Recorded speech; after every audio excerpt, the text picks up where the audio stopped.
Have you ever thought about what a circle sounds like? Well, it sounds like this. Just a frequency of sine and cosine. How do you see the circle? Well, if you press these buttons that are out of frame, there you go, there's the circle. Now, what about a square? Well, let's turn off the circle for a second. There's the square. The square looks like this, a little bit different than the circle, but still more or less just a wave. So go back to this view. Now what happens if you play the sound of the circle over the sound of the square? Well, turn back on the circle.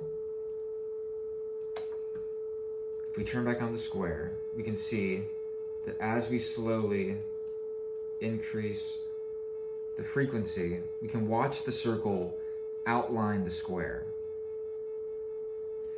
Now watch what happens if we slowly increase the frequency. And look at the patterns that emerge.